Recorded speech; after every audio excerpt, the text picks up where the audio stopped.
When you're having a conversation with someone, what is one of the worst things they could do? For me, in my opinion, it's them talking about themselves the entire time.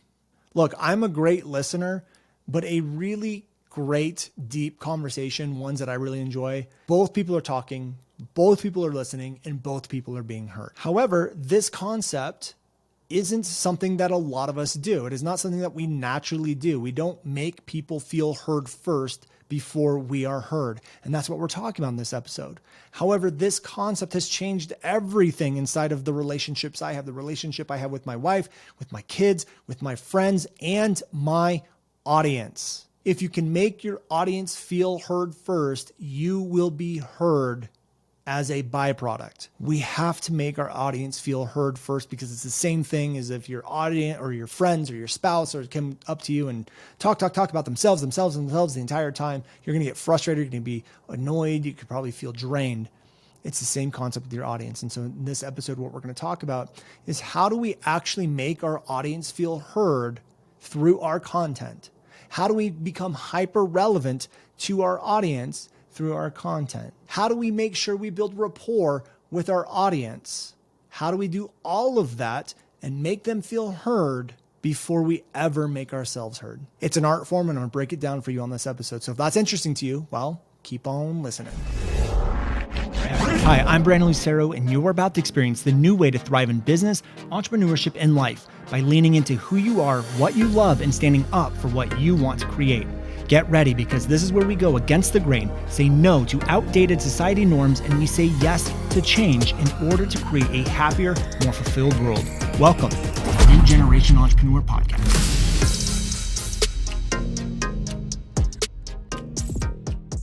Hello, ladies and gentlemen, and welcome back to another episode of the New Generation Entrepreneur Podcast. Super excited for today's episode. It's the first one we've done since our mini break after the launch, which went really well. I am so excited to be able to tell you guys how the launch went, all the breakdowns we did, and really give you an inside look of what happened over the last 6 months. Although we aren't going to do it in this episode. I have a completely different topic for you today, but I am really excited. We're getting all the pieces ready for that episode. So we're getting all of our launch debriefs back. I'm getting all the numbers back on like how our sales calls went, how many sales came from the Facebook group, not from the Facebook group, or which ads produced the most amount of sales. We're getting a lot of info back. The team's working hard on compiling all that information. And then we're going to put it into one big episode for you. And I will be giving a recap of what we did differently on this launch, what we had done over the last 6 months. And the big reason I'm really excited for this, the main reason why I'm really excited for this episode is because 6 months ago, I haven't talked about it yet. 6 months ago, we had our launch in August or September. So we typically will do 2 launches a year. We're not doing that anymore. We're just doing 1 launch a year, and we might be even moving away from launching. We'll see. We're still talking about how we want our business model to look. But 6 months ago, basically what had happened was we had one of our lowest performing launches that we had had in a long time. Like, I'm talking like 4 or 5 years. And you know, I'll give the details of that, what the numbers looked like, why I think that happened. But what I'm really excited about with this episode coming up in the next couple of weeks is that I'm going to talk about the 6-month journey of what we did from our worst performing launch to our best performing launch in 6 months. So this last launch, it wasn't the most amount of revenue we did, but it was the highest EPL, conversion rate, all of those numbers. And so, our biggest launch to date, I think we did like 1.5, 1.6 million, but we had like 25,000 opt-ins. This launch revenue was a little bit under that, but we only had 10,000 opt-ins. So the effectiveness, the conversion rates, everything was like ultra, it was like the best we've ever seen. And we had the biggest show up rates we've ever seen. Like on day 1, we had like 1,000 people live with us on that training. So the transformation in 6 months was huge, and I cannot wait to get that episode out. Now, the thing we're going to talk about today, the thing that has me really excited is talking about you being heard versus your clients being heard. And the reason why I want to talk about this is because this launch that we just got done, finished up, brought on a ton of new students for us, brought on a ton of new clients and students, but we also had a lot of people live with us. Meaning on our trainings, we had like 1,000 people live with us one day. The other days were, actually, I don't know how many people showed up on day 2 and 3 because the software we use wouldn't actually show us how many people were there because we had too many opt-ins. I don't know, their system bugged out or something and we couldn't see how many people were live. But the point is with all these new students, a ton of new people in our mentorship program, all these people that I got to interact with over the course of the launch, I started to notice something. And I wanted to address it on this episode because I think it's a huge communication pattern. It's a huge, and it happens just because that's how humans are wired.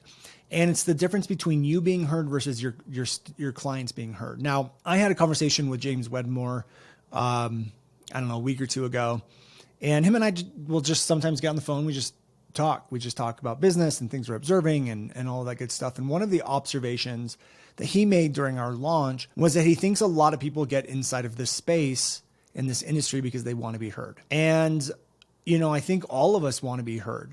I think every human on this planet wants to be heard. I think it's a vital survival instinct that we want to be heard. We want to have some significance. We want people to value us. And honestly, in this business, you actually need that to happen, right? You need to be heard. You need to have people listen to you. You need to make sure that people want to hear you.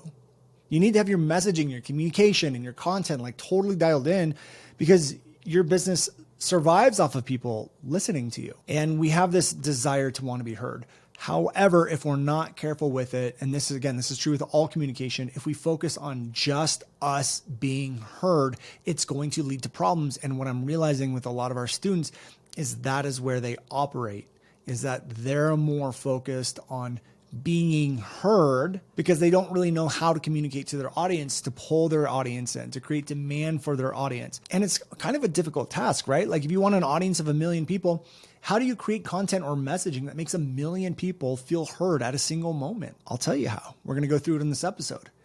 And so what I'm going to talk, again, to take this one step further, if we to look at like your spouse or boyfriend, girlfriend, your kids or friends or whatever it is, if you constantly sit there and talk about yourself and talk about yourself and talk about yourself and talk about yourself, you're probably not going to have too many friends or a great relationship. And you're not going to be able to have any relationship of any depth because you're only talking about yourself just to be heard. And the way this shows up in the entrepreneurial space is not just talking about yourself, but it's also talking about your solution and talking about your knowledge and talking about your skills 100% of the time. It's like, here's what I know and here's what I'm going to teach and here's this and that. And here's my solution, my knowledge, my skills over and over and over again. And we forget to make our audience feel heard.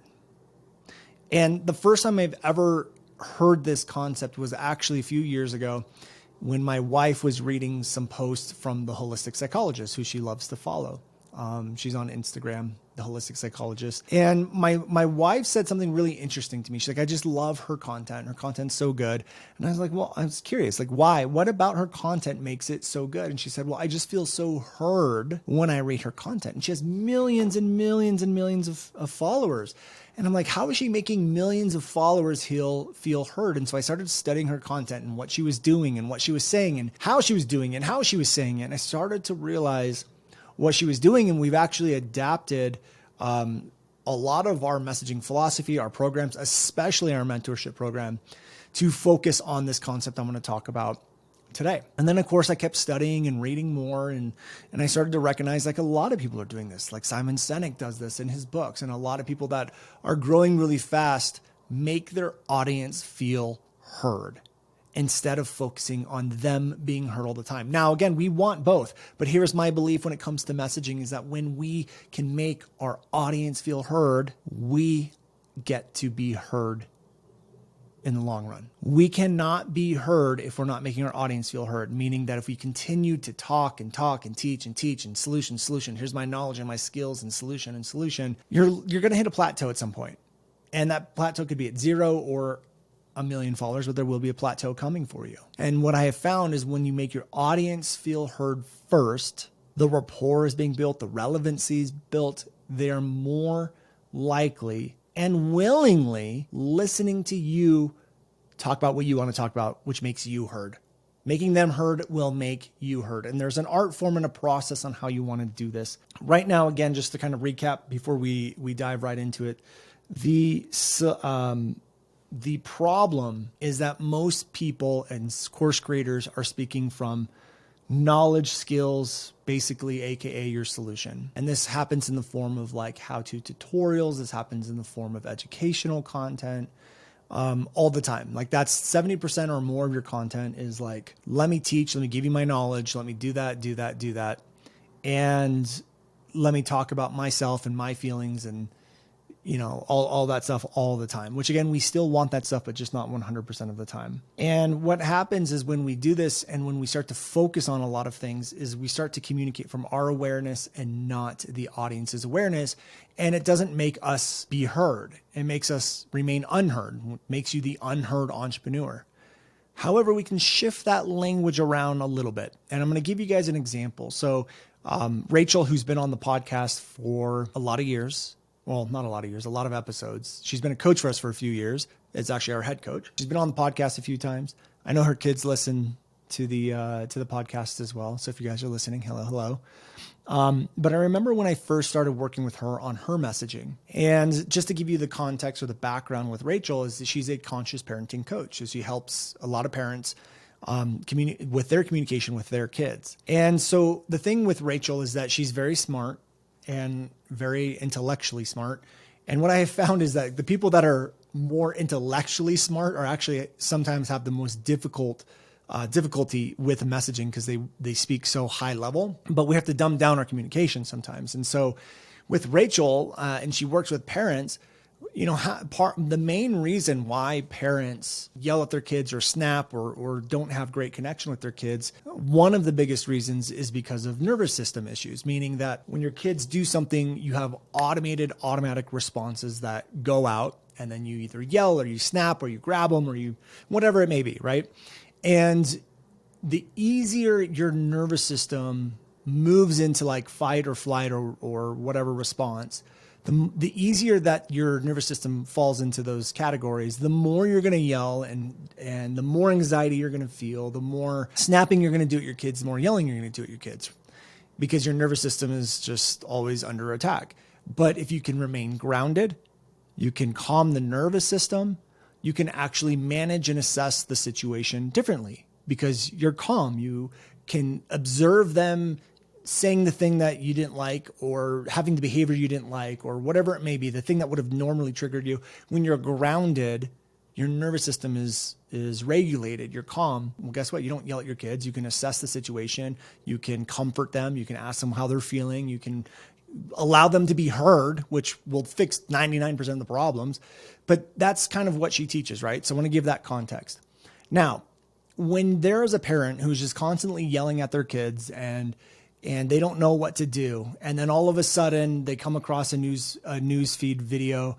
One more step. I want to take you guys one more step further before we do that. Now, what Rachel teaches is that in order to calm the nervous system and get it grounded is you actually have to heal some of the past childhood traumas that you have. So once you heal some of the traumas that you have, it starts to allow you to regulate your nervous system. Okay. So hopefully that process makes sense. Now, when we first met Rachel, what she was doing was basically creating content for the parent who just wanted to stop yelling at their kids and telling them they needed to heal their childhood trauma. So that's Rachel being like, hey, look how, not like she was like intentionally being like, look how smart I am, but it comes off almost as like, look, I know Rachel, she's very intellectually smart. She wants to go deep in her conversation. She wants depth in her conversations. And so that's how she was talking to the audience. So it was very much like, hey, if you want to stop yelling at your kids, then you need to heal your childhood trauma. And it's like, Rachel, stop trying to be heard. Stop trying to like go deep too soon. Stop trying to go to the depth right in the first date. Start allowing your audience to be heard. And so the question is, how do we allow our audience to be heard? How did Rachel all of a sudden make that switch? How does the holistic psychologist start to make the switch or create content that allows people to feel heard? Why did my wife feel heard from holistic psychologist's content? How do we take Rachel, who wants to go to the depth right off the bat and wanting to be heard, to allowing the audience to feel heard first? And so I told Rachel, meet them where they're at. Start with the problem. They're at a problem. And we're going to talk about this later in this episode, but there's a process of bridging from where they are to where you want them to be. And I'll talk about how we do that. But we start with their problems and why the problems exist, because that makes someone feel heard. When we create content that says something like, if you're having trouble with your kids, you likely yell at them 3 times every morning, forcing that, like, because you're worried that they won't eat their breakfast and they'll be hungry at school. Don't worry, that's normal. You can never get your kids to clean up their room without having to yell. Don't worry, that's normal. Again, this is all content that allows their problems to feel normal. They start to feel heard. They start to go, that is me. Okay, that's normal. I get it. And that's just how we start our conversation. That's how we start our messaging. And again, it's the same thing with anyone. Same thing with kids. Like when I go and I want to have a conversation with my kids and get them to clean the room, I don't go over there and start with what I want because I want to be heard. I don't go up there and say, hey, Lily, William, go clean your room now. I'm your dad. Go freaking do it. And then I start yelling and doing it. No, because that's me wanting to be heard. That is my perspective, my awareness. This is what I want. So instead, I can walk up to Will and Lily. And you guys all know the Superman example, but I could say, hey, Superman, clean his room in 5 minutes. Can you beat Superman? And sometimes that'll work and sometimes it won't. But if it doesn't work, my next thing out of my mouth is like, well, how come you guys don't want to clean your room now? Is there a situation that would work better? What are you in the middle of? And I can start the conversation of where they're at. Well, Dad, we're in the middle of playing a game. Okay, do you think it's fair if I let you guys play the game? You can clean your room afterwards. Is that a fair deal? Yeah, I think so. Okay, great. You guys promise I'm not going to have any issues? No, Dad, we're not going to have any issues. Okay, great. So again, it's starting with where they're at, asking those questions. It's meeting them where they're at, making them feel heard. Hey guys, I understand you're in the middle of a game and it'd be really frustrating to have to give up that game. I don't want you to do that. But if I let you guys continue to play the game, can you meet me halfway and go clean the room next? Again, making them feel heard. I know it would be frustrating to go do this now. I see you're in the middle of the game and you want to finish it. I want you to be able to finish the game. I want you to be happy. That's where my conversation is with my kids when anytime I need them to go do something. And I don't know, maybe 50 to 80% of the time when I talk that way, my kids just do what I need them to do, or they do their chores and there's no fights and there's no arguing.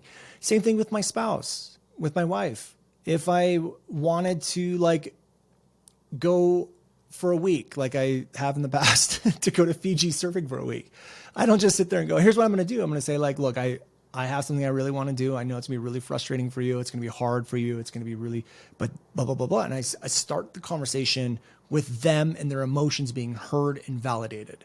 It's the same thing with your content. If you are not doing this with your content, you're leaving a huge communication opportunity on the table. Okay. So when we do that, and basically the biggest problem is that when you're not doing this, you're not becoming relevant to your audience. So when you start to meet them where they're at with problems and why the problems exist and getting specific, that's the key. They have to be specific. When we start to have these conversations, what starts to happen is we become a little bit more relevant to our audience. And the more relevant we are, the more likely they are to trust our ability to solve the problem. Again, when I start to say things like, I'm willing to bet you've been plateaued in audience and sales growth for 3 months or more, and I know why that's happening is probably because you're likely doing 70% all how-to content. When I hear that, I just went through a very specific problem and a very specific mistake causing the problem. What that does is it allows the person to go, oh, that's me, and I am doing that. He must know something that I don't. And so when we become relevant in that way, we get they must know something that I don't. And it starts to create demand. It starts to also build rapport. The more relevant you can become to someone's situation, the more they're, number one, going to feel heard. Number two, the more likely they are to start to hear and listen to you. Okay. So imagine if you wanted to do a tutorial, but you started the tutorial with, I'm willing to bet here's what you're going to learn today. I'm willing to bet you have this problem. I'm willing to bet you're making this mistake that causes that problem. And you get them at a certain, right in the beginning of the video to go, they know something that I don't. What sort of attention do you think they're going to have when they watch your video? Like, what's their attention level at? 1 or 10? That's probably going to be a 10. They're going to be listening to your video at a heightened level than what they would have in the past. Okay. So let's start to talk about how to fix this. number one, the very first thing is you have to actually understand what the problems are, what the mistakes are, where your audience is. And this may trigger some, but a lot of you guys just don't know your audience as well as you think you do. And knowing, and that's normal, and that's totally fine, and it's okay if that's the case. And it's normal because we are experts, we have knowledge, we have skills, we have experience. We want to talk about our skills and our knowledge and our experience. But most people never ask, what problems does my skills and knowledge and experience actually solve for people? And how do I communicate an understanding of those things first? And that's what we want to do, is we want to understand what those things really are. And the only way to do that is through trial and error and testing, speaking to people, looking at your own past experience of what you dealt with. And we want to start to create a list, or inside of our mentorship program, we call it defining your plus. We want to start to define your plus. Okay. So defining your plus comes down to four things. It comes down to understanding the specific problems you solve. The bigger problem, the better, because the bigger the problem, the more likely someone's going to be to pay you for it and pay you good money for it. The next one is the mistakes causing the problem. So you want to know what mistakes cause the problem. These are things that they should actually be doing. Again, they should be specific, so specific that when they hear you talk, you automatically go, that's me. Or they automatically go, that's me. Okay. Now, what we want to avoid with the mistakes is you don't want to talk about desires. A lot of people will start to talk, when you start to go through the problems, you don't want to include desires. So a lot of people will say, you want X, Y, and Z, but you can't have it. It's like, no, describe the actual physical problem that's manifesting in their life, okay? With the mistakes, so you're going to now move into the mistakes that cause the problems. A lot of people like to list inaction or things they don't do that is causing the problem, and we don't want to do that. The reason we don't want to do that because that is rooted in solution. So, if I said, hey, your problem is that you've been plateaued in audience and sales growth for 3 months. Now, the reason why this is happening is because you're not using thought reversals and you're not using like my messaging philosophy. Thought reversals and messaging philosophy is the solution. So when you say you're not doing X, you're basically saying you should be doing X, which is the solution. So what we want to do is, I always tell people, well, if they're not doing X, what are they doing? So if I said they're not using thought reversals, that's the problem. I'll say, well, what are they doing instead of thought reversals? Well, they're doing mostly educational content. Great. That's the mistake. So what are they doing instead? So never focus on what are they not doing. Now, the next part of defining your plus is going to be the mistakes that they do to try to fix the problem that don't work. And these are things that they think is the solution, but it's not. And then the last one is, what are the industry norms going on inside the space that are keeping them stuck? Now, this takes time. Like even with our students, we work with you through these problems through one-on-one calls. I help you guys through every 2 weeks on group calls and all of that stuff. So, and even then it still takes time. So if you're listening and you're not in our programs, you can start to piece a lot of this together. However, be gentle with yourself, have some compassion with yourself, because it may take some time sitting in silence and trial and error, because you're just in it. You're in it. And it's hard to see it sometimes, but at least you now know the direction. At least you now know, okay, I need to start to figure out these 4 things. Now, the reason why these 4 things are really important is because we can piece these 4 things together to start to create content that makes your audience feel heard. So the way I like to look at it is, if you combine a problem in either one of those mistakes, it starts to create really effective content and messaging.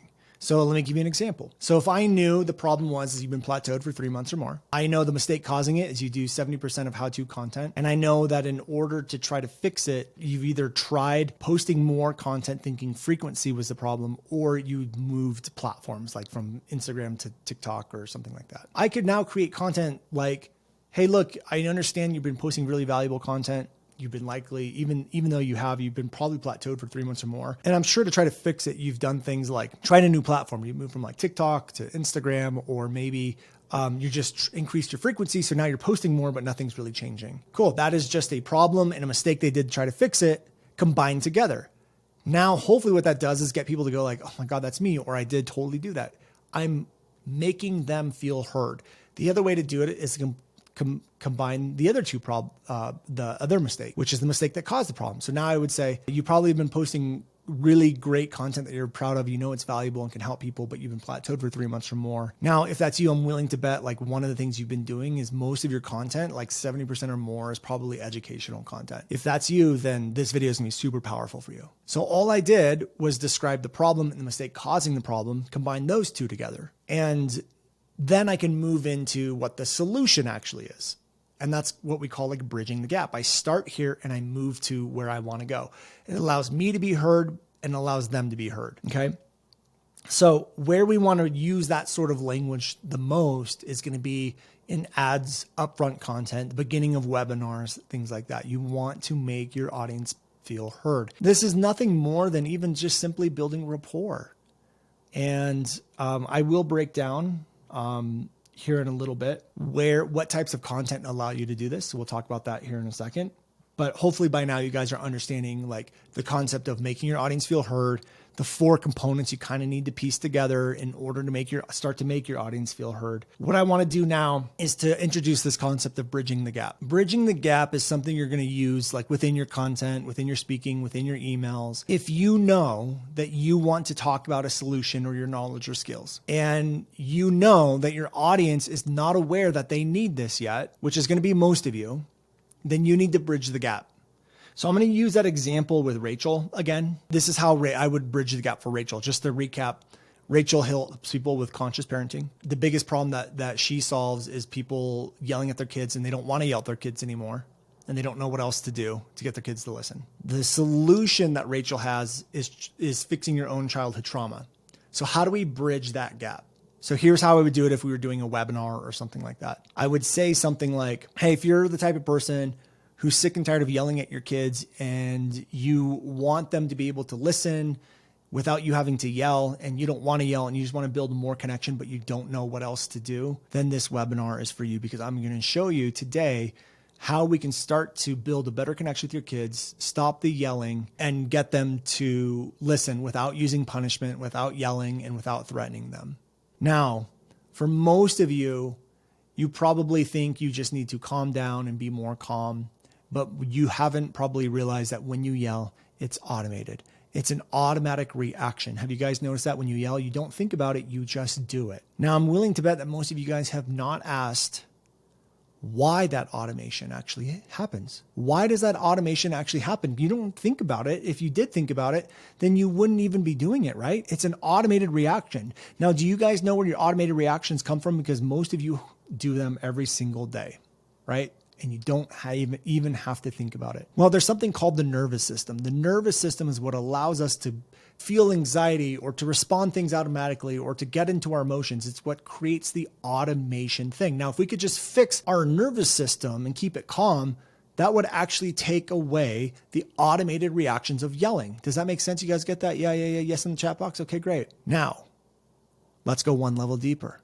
What drives the nervous system? It's our past childhood trauma. It's the things that have caused us to want to protect ourselves, to want to be heard.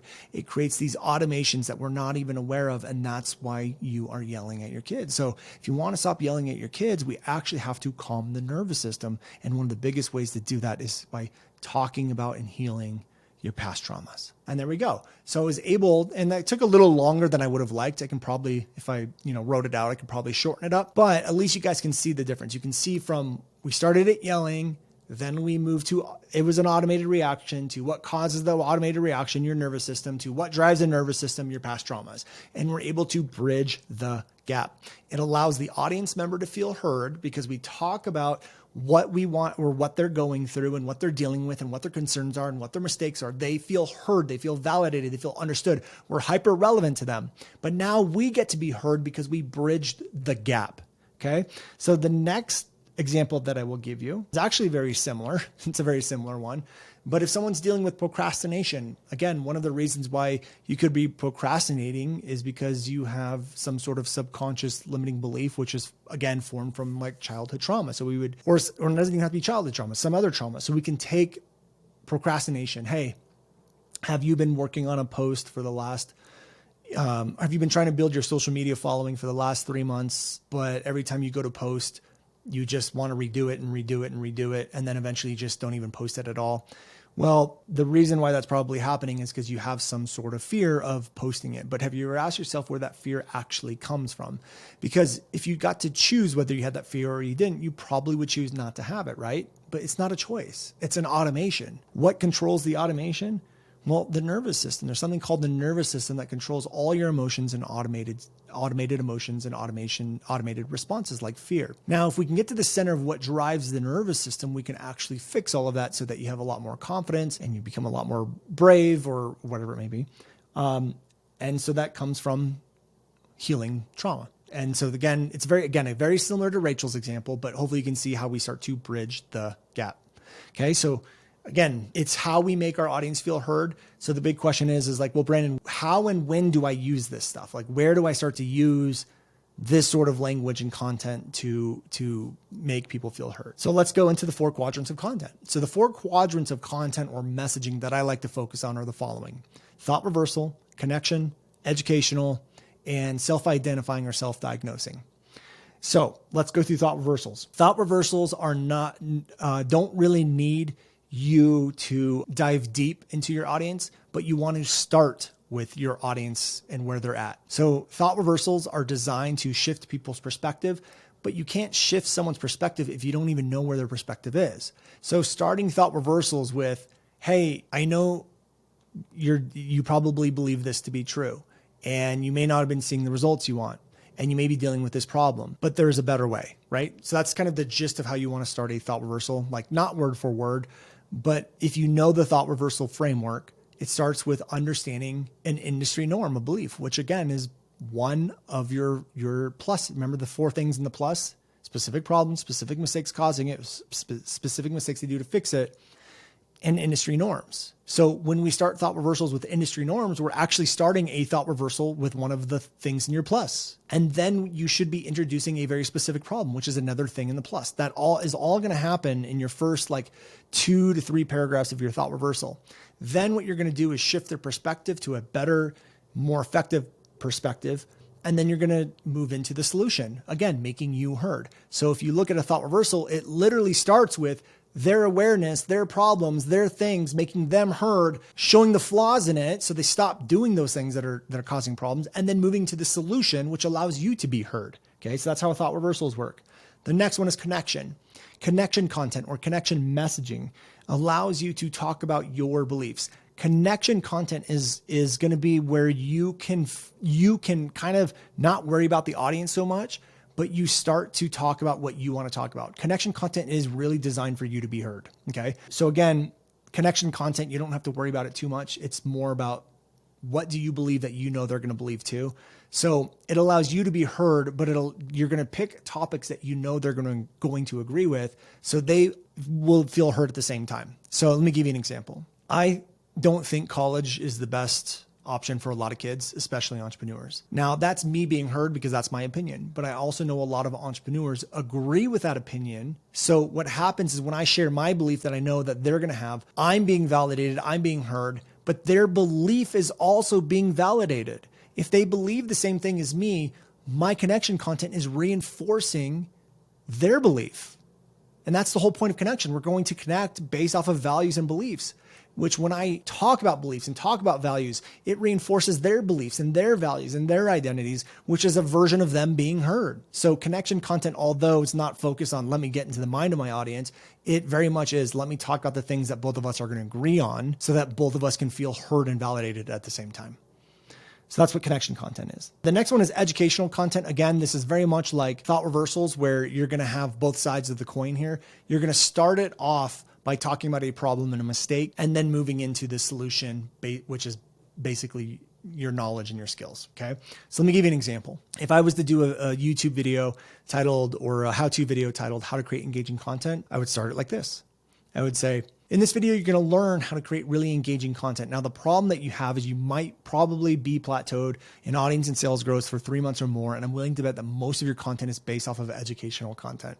If that's the case, this is going to be extremely value adding for you because I'm going to show you how to create really engaging content without using educational content. Ready? Let's begin. So just in that 15-second little intro, I told them what they're going to learn, what they're likely feeling and experiencing, why it happens, which again allows them to feel heard. It allows them to feel validated. It builds up huge amounts of relevancy. So instead of just saying, I'm going to teach you how to create educational content, I now hook them in because I made them feel heard. And again, I'm just pulling it from my plus, defining my plus. Okay. And then I'm going to move into the solution after that. But again, that's a little bit of bridging the gap. I start with here and then I get you over here. Same with thought reversals. I know you're here. I'm going to get you to go over here. And connection content very much is, I know you're here and I'm here with you. Okay.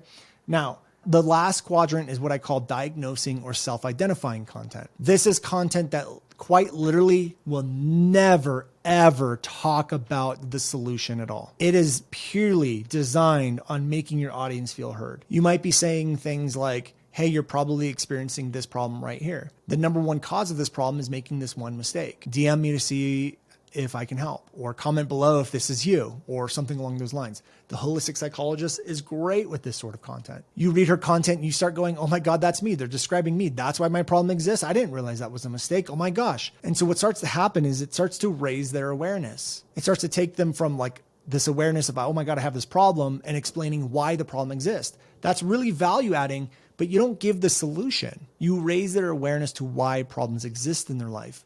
And again, you use that by making them feel heard. This is exactly why my wife felt heard when listening to her content or consuming the holistic psychologist's content.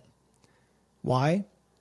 Because she would have issues in her life like all of us do, or patterns or behaviors in her life. And then all of a sudden the holistic psychologist would say, hey, do you have this problem or this behavior? If you do, then you likely had like a parent figure like this, or you likely went through this experience.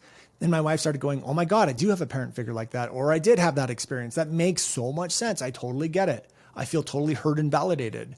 And so it's value adding, but it also makes them feel heard, and you don't give the solution. So again, that content, those are the 4 quadrants of content and messaging that we like to focus on. But again, this idea of making your audience feel heard first allows you to be heard in return.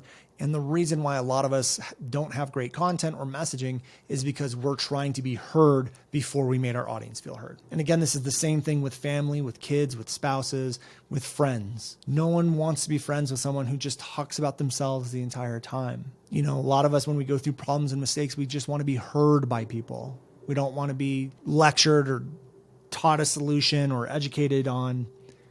You know, with my wife, like if I'm talking with her and I want to go buy a new quad, which I do. Just the first thing that popped in my head.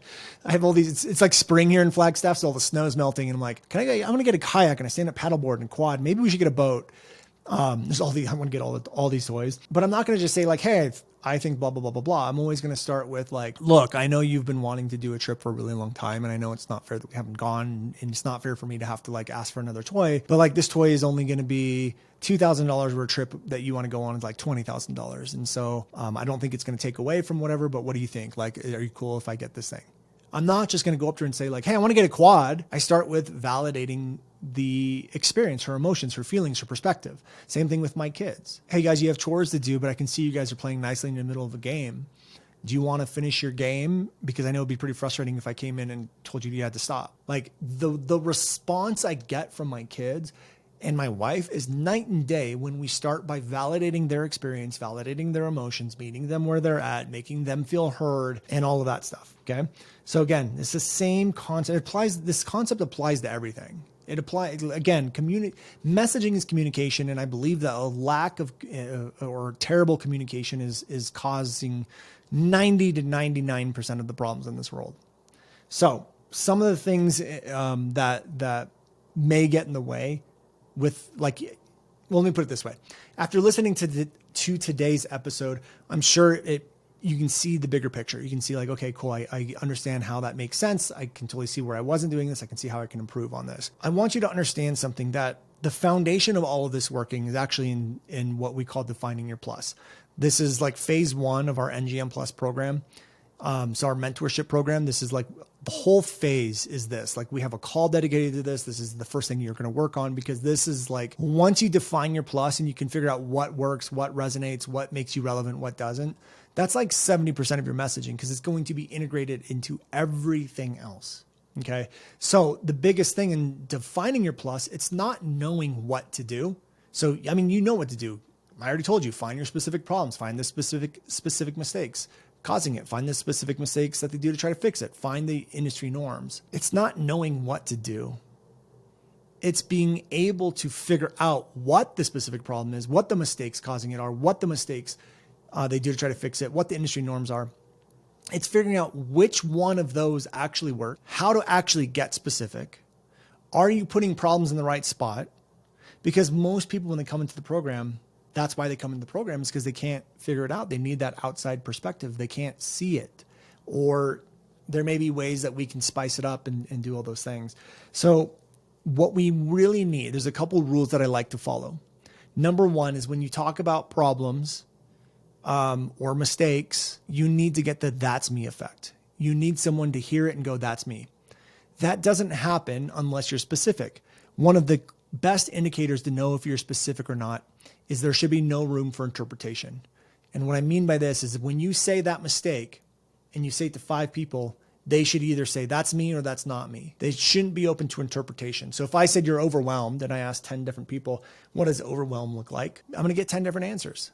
That's too generalized. It's not specific. But if I said you have 5 or more projects to do in the next 24 hours, that's either you or it's not. There's no room for interpretation. And that's a way of how overwhelm manifests. So that's what I look at is if it's generalized, it'll be interpreted by different people in different ways. If it's specific, it's how that overwhelm is actually manifested in the physical.